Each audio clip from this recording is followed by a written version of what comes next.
presidente Ricardo Lewandowski, senhor presidente do Senado Renan Calheiros, senhora presidente afastada Dilma Rousseff.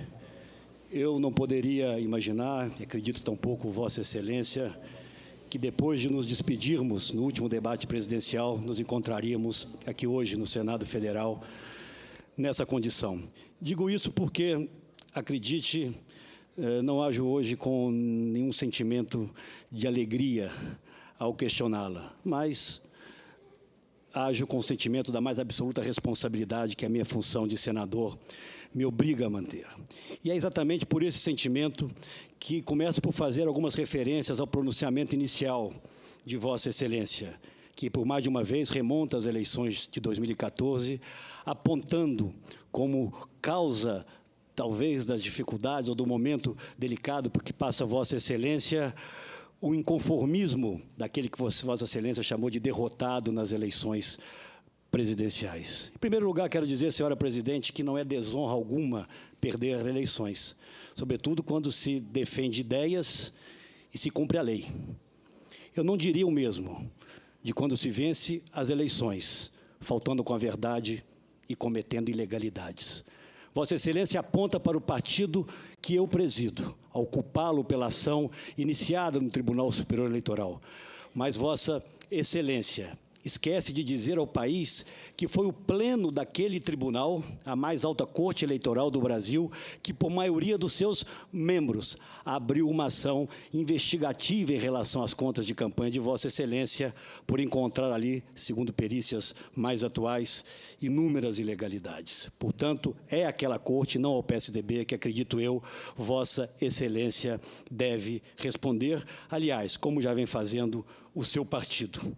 Por outro lado, vejo que Vossa Excelência recorre permanentemente aos votos que recebeu como justificativa para todas as atitudes que tomou.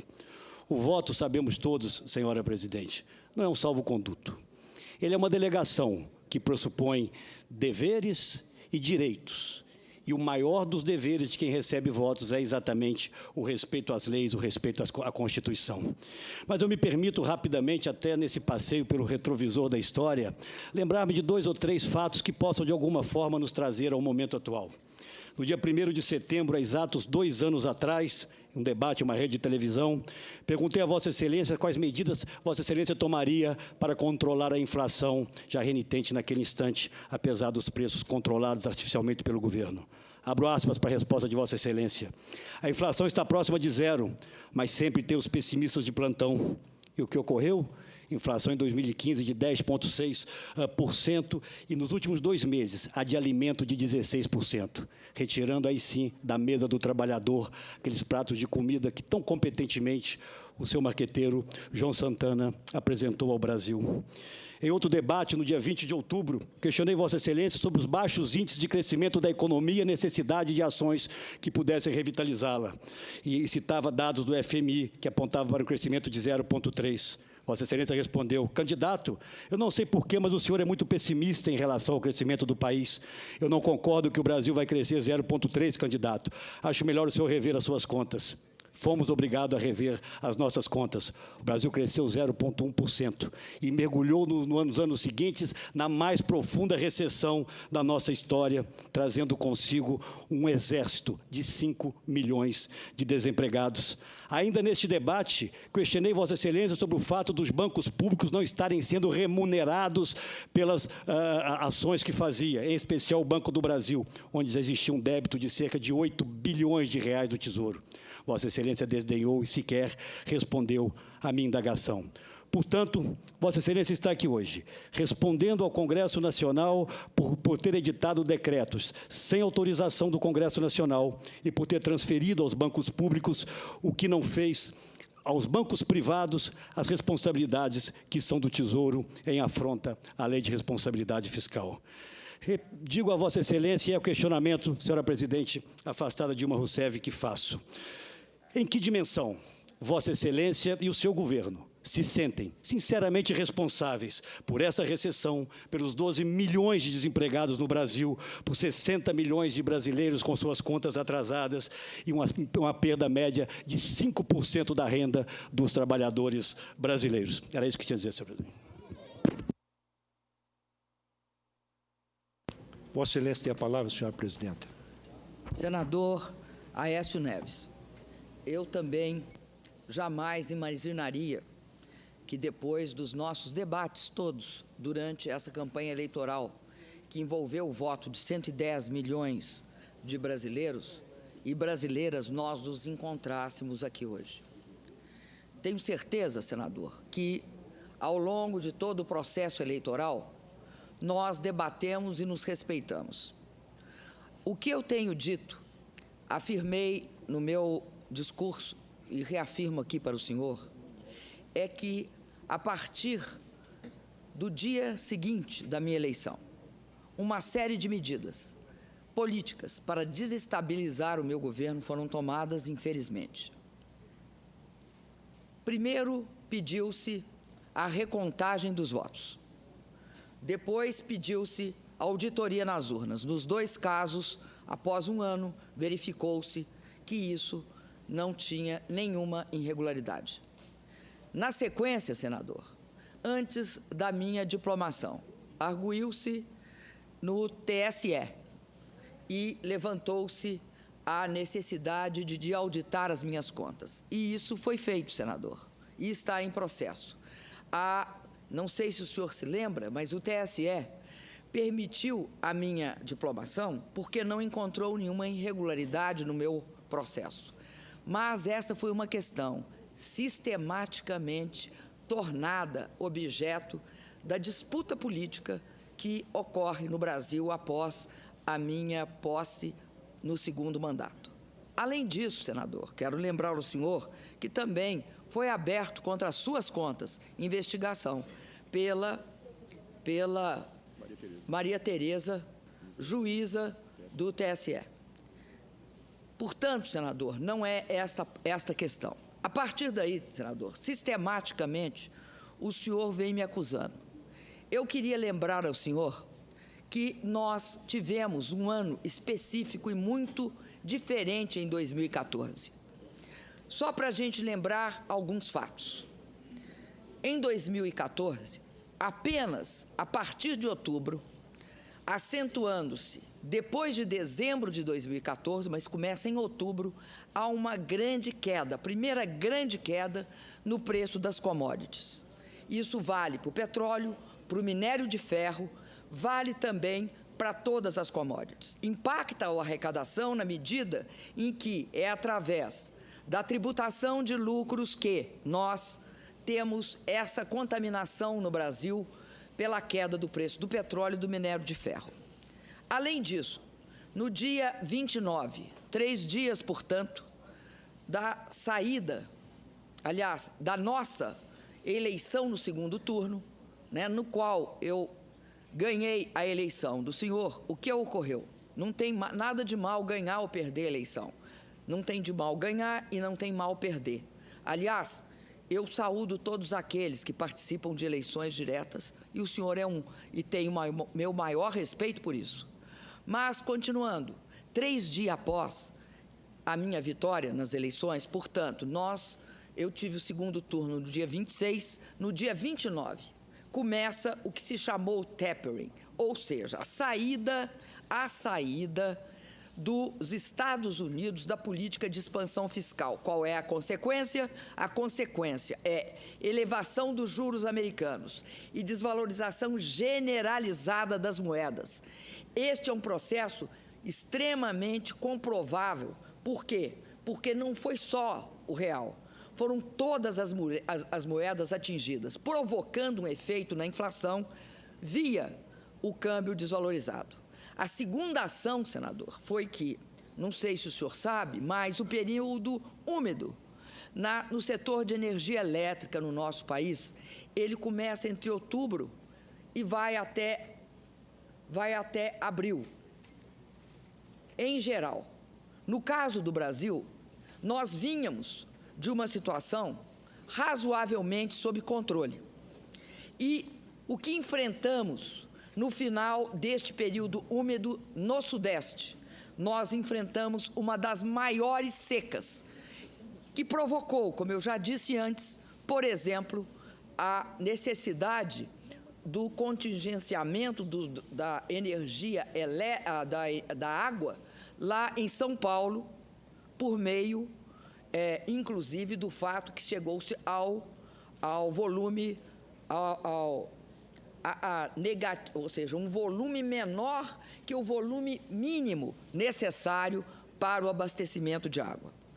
Este fato levou, no caso do setor de energia elétrica, a uma situação gravíssima.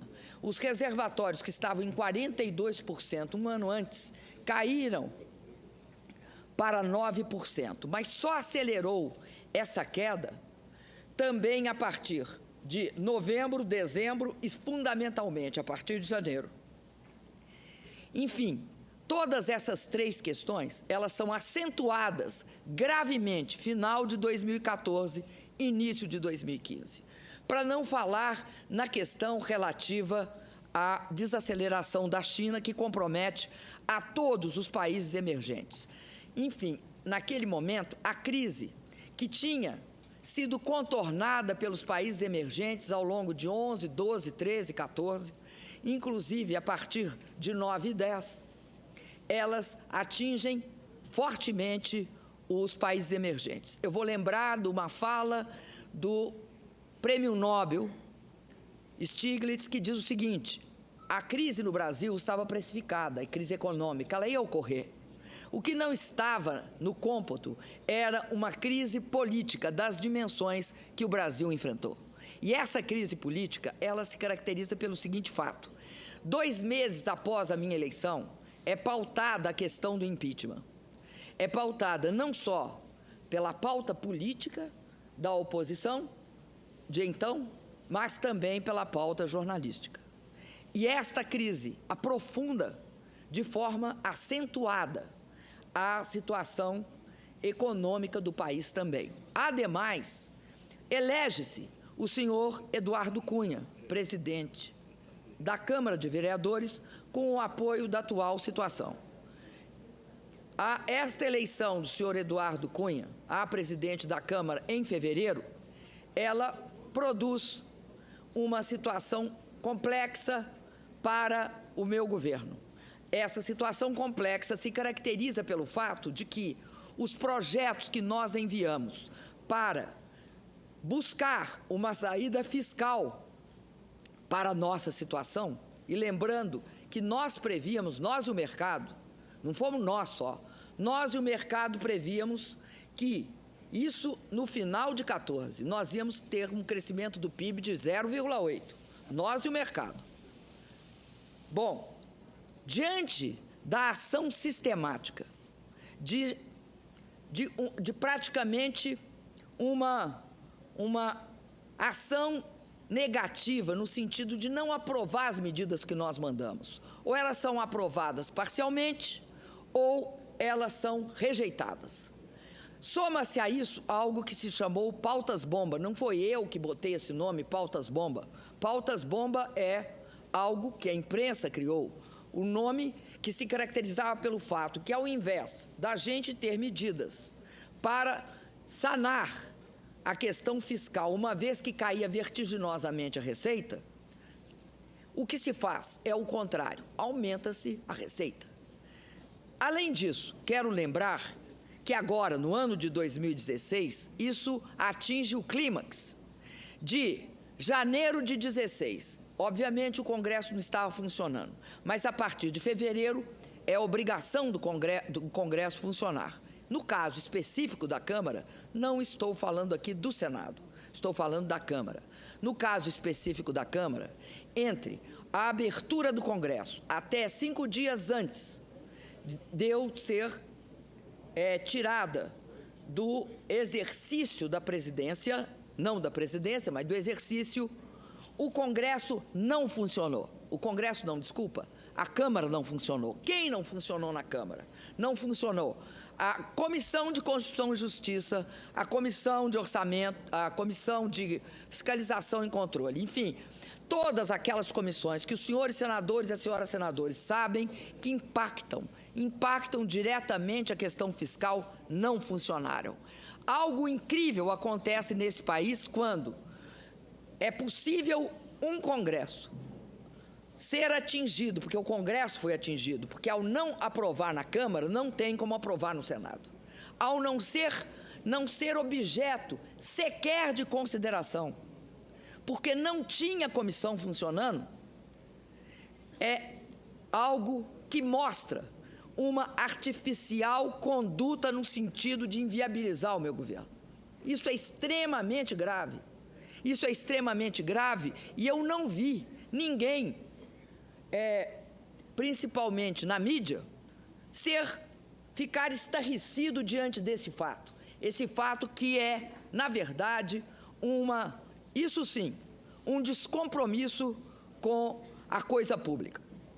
Além disso, eu quero deixar claro, senador, que eu respeito o voto direto nesse país. Acho que o voto direto é uma grande conquista nossa. Sempre disse que eu prefiro o barulho das ruas, o barulho das disputas eleitorais, as divergências eleitorais, e por isso eu respeito todos aqueles que concorreram comigo às eleições. Agora, não respeito, senador, a eleição indireta, que é produto de um processo de impeachment sem crime de responsabilidade. Isso eu não posso respeitar. Posso, senador, ao longo do meu mandato, ter cometido erros, não ter cumprido tudo aquilo que era esperado de mim. Muitos acreditam que eu não poderia ter ampliado a redução do gasto fiscal. Muitos acreditam nisso. Nós vimos aqui um economista como o Luiz Gonzaga de Melo Beluso, que falou em despedalada. Esta é uma discussão, senador, que sinto, é necessário informar aqui, que não é uma pauta minha, é uma discussão que emerge da constatação feita por vários técnicos do Fundo Monetário, no sentido de que não é possível supor que, pura e simplesmente, a política de forçar a redução do gasto público leva necessariamente à saída da crise. Quem discute isso hoje é o Fundo Monetário Internacional, que diz o seguinte: faça-se uma mudança mais flexível no curto prazo e uma mudança olhando mais a reforma no longo prazo. Foi isso, senador, que nós pretendemos fazer. Podemos ter desconhecido o fato que, naquelas circunstâncias, com aquela forçação política, nós não conseguiríamos aprovar as medidas necessárias. Mas as medidas que nós propusemos, senador, são aquelas necessárias para esse país sair da crise. E mais, falaram aqui que o Brasil é um canteiro de obras. É um canteiro de obras que nós nos dispomos a concluir quando mandamos para o Congresso, no início de 2016,